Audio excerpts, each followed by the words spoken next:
Hi பட்டு, hi பட்டு சாமி. Good evening, sorry good morning. எப்படி இருக்கீங்க பட்டு சாமி? என் பட்டுக்குட்டி எப்படி இருக்குது? இன்னைக்கு தாத்தா உங்களுக்கு ஒரு சின்ன கதை சொல்ல போகிறேன். இது வந்துட்டு செல்ஃப் சாக்ரிஃபைஸ். நம்ம அடுத்தவங்களுக்காக எவ்வளோ நம்மளால் செய்ய முடியும், நம்ம என்னென்ன செய்யலாம் அடுத்தவங்களுக்காக, அதை பற்றி ஒரு சின்ன கதை. ஓகே, ஒரு சின்ன கதை, குட்டி கதை. ஸ்பெயின் நாட்டில் வந்துட்டு ஹிட்லர்னு ஒருத்தர் இருந்தார். ஹிட்லர் பெரிய ஜெனரல், மிலிட்ரி ஆஃபீஸர். அவர் வந்துட்டு நிறைய பேரை வந்துட்டு கொலை பண்ணிட்டார். நிறைய பேர் அந்த யூத மதத்துக்கு எதிராக இருந்தவங்களெல்லாம் நிறைய ஜெர்மனிக்காரர். அவர் ஜெர்மனி நாட்டை சேர்ந்தவர். நிறைய பேரை கொலை பண்ணிட்டார். கொலை பண்ணிட்டு கடைசியில் நிறைய பேர் இப்போ வேறு வழியில் எப்படி சாவடிக்கிறது, செத்ததுக்கப்புறம் அந்த பாடியெல்லாம் எப்படி புதைக்கிறதுன்னு சொல்லிட்டு தெரியாத வந்துட்டு என்ன பண்ணார், எல்லாரையும் ஒரு ரூமில் அடைச்சி வச்சு அந்த ரூமில் வந்துட்டு நம்ம கார்பன் டை ஆக்சைடு கேஸு, அந்த கேஸ் நமக்கு போச்சுன்னா நம்ம செத்துருவோம், அந்த மாதிரிலாம் பண்ணார். அந்த மாதிரி பண்ணும்போது என்னாச்சு, ஒருத்தர் 5 பேரோ 10 பேரோ அந்த மாதிரி பண்ணியிருந்தார். ஒரு நாள் ஒரு அங்கிளுக்கு அன்னைக்கு அவர் தான் போகணும், அந்த கேஸ் உள்ள ரூமுக்கு அவர் தான் போகணும். அப்படி இருக்கும்போது அவர் ரொம்ப அழுதார்.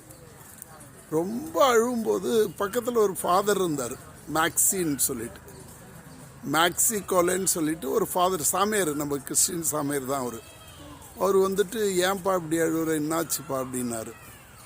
இந்த மாதிரி ஃபாதர், எனக்கு வீட்டில் நிறைய பேர் இருக்கிறாங்க, எங்கள் பிள்ளைங்க, என் பொண்டாட்டி, என் பசங்களெல்லாம் நான் பார்க்கணும், எனக்கு அவங்கள விட்டு சாவறதுக்கு மனசு இல்லை, ரொம்ப கஷ்டமாக இருக்குது ஃபாதர் அப்படின்னு சொல்லிட்டு இன்னும் தேம்பி அழுதார். தேம்பி அழுதார் அவர். உடனே இந்த ஃபாதர் சொன்னார், கவலைப்படாதப்பா, நான் எப்படியாவது அந்த கார்டன் கிட்ட கேட்டுட்டு உனக்கு பதிலாக நான் போகிறேன், உன்னை விட்டுற சொல்லி நான் கேட்குறேன் அப்படின்னு சொல்லி அவர் கொஞ்சம் ஆறுதல் சொன்னார். ஆறுதல் சொல்லிவிட்டு அதே மாதிரி இவர் போயிட்டு அந்த கார்டன் கிட்ட, அப்பா அவன் தான் இவ்வளோ அழுகுறானே, எனக்கு யாருமே இல்லை, எனக்கு அப்பா அம்மா இல்லை, பொண்டாட்டி இல்லை, பிள்ளை இல்லை, நான் ஒரு ஃபாதர் தானே, என்னை எடுத்துங்க, அவனை விட்டுருங்க பாவம் அப்படின்னு சொல்லிட்டு அந்த ஜெயில் ஆஃபீஸரெல்லாம் ரெக்வெஸ்ட் பண்ணார். அவங்களும் கொஞ்சம் கருணை காமிச்சு, சரி ஓகே நீ சொல்கிறது சரியாக தாங்குது, சரி அவனை விட்டுடுறோம் அப்படின்னு சொல்லிட்டு அந்த ஃபாதரை இது பண்ணிட்டாங்க. இந்த மாதிரி அந்த ஃபாதரு எந்த விதமான ஒரு எதிர்பார்ப்பு இல்லாமல், இந்த ஒருத்தனுக்காக இவன் அழுகுறானே, இவன் போய் பொண்டாட்டு பிள்ளைங்களை பார்க்கட்டும் அப்படின்னு சொல்லிட்டு அவரு வந்துட்டு உயிரை கொடுத்துட்டார். அதான் இப்படி தான் ஜீசஸ் வந்துட்டு நமக்காக அவருடைய உயிரை கொடுத்தார். நம்மளெல்லாம் அந்த ஆதாம் ஏவாள் செஞ்ச பாவத்திலிருந்து மீட்டு எடுக்கிறதுக்காக அவருடைய உயிரை நமக்கு கொடுத்தார். சரியாடா செல்லாம்? என் பட்டு சாமி, என் பட்டுமா, நேற்று நீங்கள் சரியாக பேசலையா தாத்தா கிட்ட? அமல் தாத்தா ஃபோன் வருதுன்னு கட் பண்ணிட்டீங்களா? அப்புறம் திரும்ப நீங்கள் ஸ்கூலுக்கு போயிட்டுருப்பீங்க. அந்த பட்டு சாமி வர என்கிட்ட சரியாக பேசலை சாமி நேற்று. அப்படியே ஒரு மாதிரி ஆயிடுச்சு தாத்தாவுக்கு.